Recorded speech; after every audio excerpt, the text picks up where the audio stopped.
Le programme Jaffowa est né en 2015 quand on a réalisé en Italie l'exposition universelle, l'Expo de Milan 2015.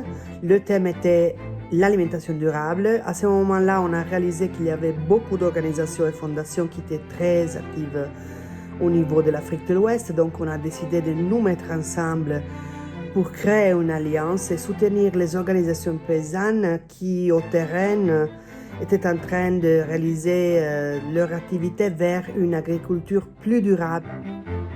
Ce qui a rapproché nos 4 fondations, c'est un intérêt commun au départ pour les productions agricoles et les systèmes alimentaires durables, et le rôle clé que jouent les organisations paysannes dans ce domaine.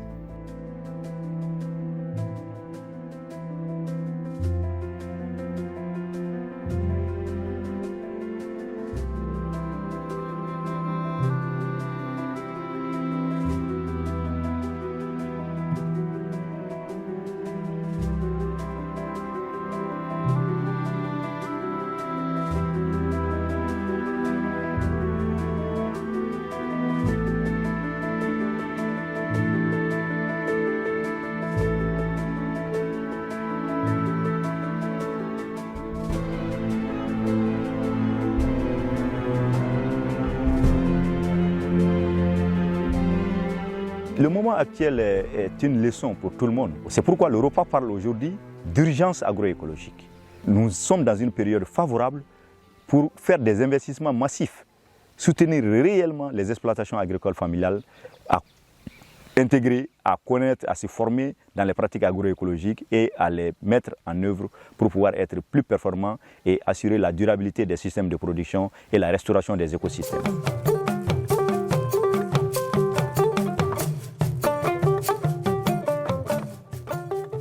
L'enjeu, c'est voir comment accompagner donc, la transformation des exploitations familiales, comment renforcer leur résilience donc, face aux crises que nous vivons. La porte d'entrée donc, de toute action de la FONC, c'est l'exploitation familiale.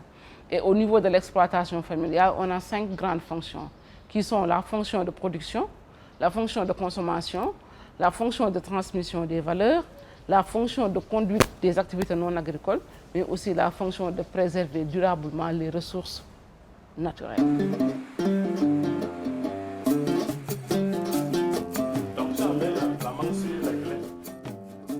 Nous avons eu à mener plusieurs activités sur la diversification des cultures.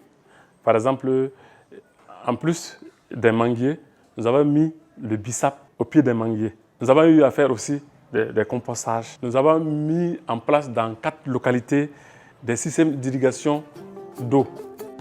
Dès son lancement en 2016, Jaffowa a souhaité contribuer à un mouvement paysan dynamique, inclusif et équitable en Afrique de l'Ouest. Jaffowa a donc décidé de travailler directement avec les organisations paysannes, sans passer comme le font nos fondations d'habitude et comme le font la plupart des bailleurs de fonds par l'intermédiaire des ONG. Du fait qu'on est à la base, c'est nous qui le faisons pour nous-mêmes, donc la pratique va rester. D'où l'importance de responsabiliser les organisations à la base. Nous, on est là, qu'il y ait projet ou qu'il n'y ait pas projet, on est là.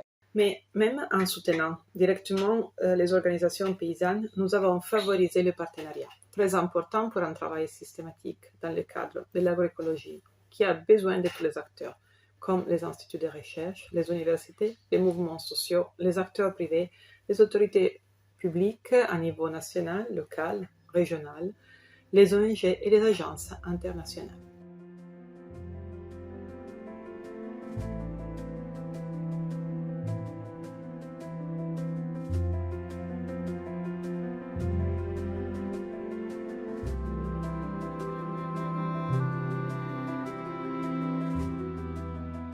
La dimension multi-acteur est toujours indispensable. Vous savez, nous, on est des paysans, mais c'est l'État qui définit les politiques publiques, bien sûr avec nous, mais c'est l'État qui détient les moyens financiers. Donc si les États et nous, et tous les autres partenaires, que ce soit des ONG, des fondations, se parlaient, je pense qu'on ferait beaucoup mieux. Les ressources publiques seraient mieux utilisées. Le projet PAPA a été élaboré de commun accord avec des partenaires. Les partenaires, c'est les producteurs, les commerçants, les services d'appui technique, les fournisseurs d'intrants. C'est parti aussi d'une étude qu'on avait faite sur l'environnement de nos parcelles, l'environnement de notre travail. Et on s'était arrivé donc à la conclusion comme quoi le tapis herbacé disparaissait. On s'était rendu compte aussi que la nappe phréatique baissait. Et on s'est rendu compte aussi que l'eau était en train d'être contaminée par les nitrates qui venaient des engrais. Et on a dit, bon, ce qu'on peut faire ensemble, nous, en tant que producteurs, c'est d'avoir des pratiques qui préservent l'environnement. Éliminer complètement l'utilisation des produits chimiques, mais aussi bannir toutes les pratiques qui contribuent à gaspiller de l'eau, qui contribuent à acidifier le sol.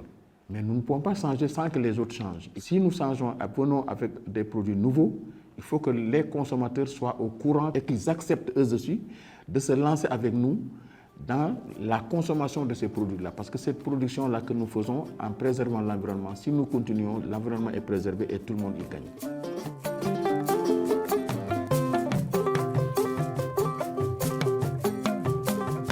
Dans le cadre de la mise en œuvre de ce projet, nous avons essayé de nous déporter vers d'autres partenaires, qui sont par exemple les mairies, pour mener des activités de plaidoyer, pour demander à ce qu'il y ait beaucoup plus d'espace de production. C'est grâce à ce plaidoyer que ALCP a pu obtenir ces terrains-là de 2 hectares avec la municipalité de la ville de Ouagadougou.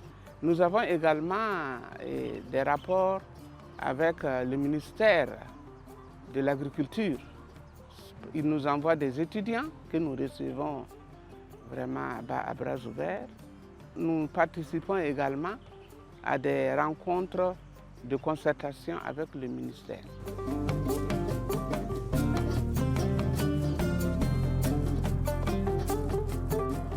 Les difficultés que nous rencontrons avec les changements politiques, c'est comme si il y a rupture. Il y a rupture de ce qu'on faisait ensemble. Alors, lorsque les nouveaux arrivent, il faut presque tout expliquer et ça prend du temps. Hein. En fait, il n'y a pas de continuité comme ça lorsqu'il y a changement politique.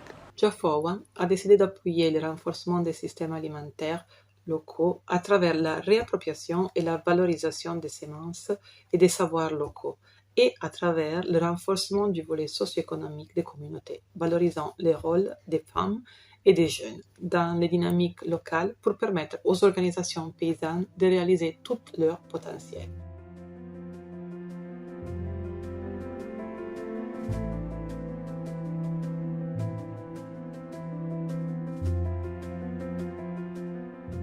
Les femmes sont au cœur de la transition agroécologique. Parce que vous savez, très souvent, les femmes pratiquaient l'agroécologie parce qu'elles n'avaient pas les moyens d'acheter les intrants chimiques. Bon, c'était les hommes qui avaient plus de moyens, qui pouvaient se payer les intrants chimiques. Donc les femmes étaient obligées de se rabattre sur les pratiques agroécologiques. Mais maintenant, tout le monde est obligé. Et donc les femmes sont à la pointe. Vous ne pouvez pas travailler dans la semence paysanne et occulter l'apport de la femme dans la sauvegarde de cette semence-là. Et c'est la raison pour laquelle nous avons, au niveau de ASPSP, retenu un slogan qui nous est particulièrement cher, c'est « La femme est la gardienne de la semence ».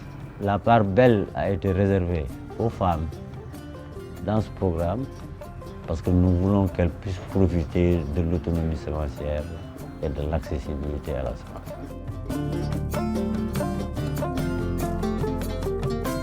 L'agroécologie qui a des principes, mais derrière aussi il y a un marché. C'est en fait une unité économique qui permet à ceux qui travaillent au niveau de l'unité d'être indépendants, de subvenir à leurs besoins. Et donc cela a permis en fait d'ouvrir un peu plus l'esprit des jeunes qui étaient là, des femmes qui étaient là, pour leur donner en fait un peu plus de courage en fait à l'ouvrage. Donc on va dire que beaucoup d'énergie et beaucoup d'espoir aussi réside dans cette unité-là. Les questions de justice de genre et l'approche féministe intersectionnelle doivent faire partie de toutes les conversations autour de la transition agroécologique. L'un des buts de Jaffowa est de mettre l'accent sur des actions dirigées par ou vers les femmes et les jeunes au sein de la transition agroécologique, ainsi que les 8 projets soutenus en 2019 jusqu'en 2023 par Jaffowa au Burkina Faso et au Sénégal. 6 organisations exclusivement féminines sont porteuses des projets ou en sont des partenaires principaux.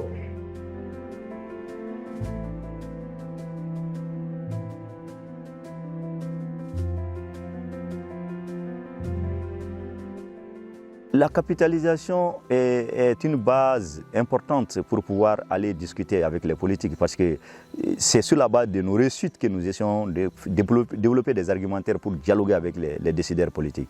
Bon, c'est vrai que la qualité de l'écoute n'est pas toujours là, mais la situation change. C'est un bon moment, nous allons continuer à parler. Tout ce qu'on fait au niveau de l'Union de Galoya et au niveau de l'UJAC, ça va nous permettre d'avoir des argumentaires pour mieux porter le plaidoyer au niveau national, pour un bon accompagnement au niveau national de tout ce qui est la transition agroécologique en particulier, mais en général, c'est les systèmes alimentaires durables, donc allant de la production jusqu'à la consommation, à travers les marchés territoriaux, à travers les systèmes de production, à travers les systèmes de transformation.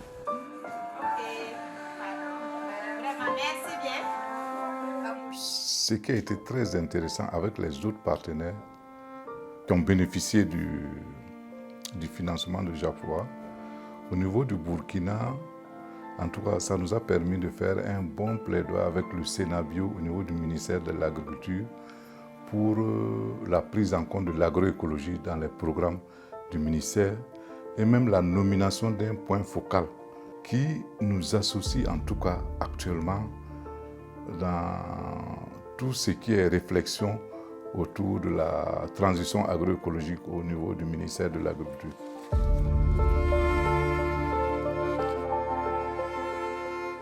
Au-delà du soutien financier, JAFOA accompagne les organisations paysannes et leurs partenaires dans le partage d'expériences, l'apprentissage mutuel, le travail en commun.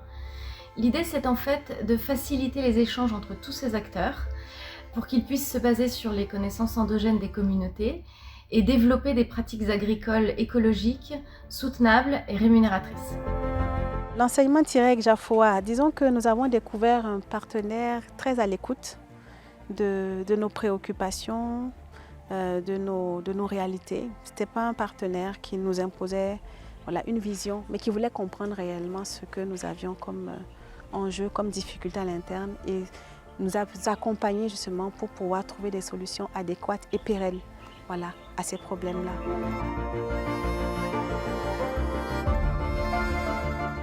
Les principes de co-construction de la stratégie du programme avec son comité consultatif et les représentants des organisations paysannes est au cœur de la démarche de JAFOA. Et je pense que nous avons réussi depuis 2016 à réellement entamer un processus d'écoute des organisations paysannes et de répondre à leurs attentes. C'est là avec les moyens dont nous disposions.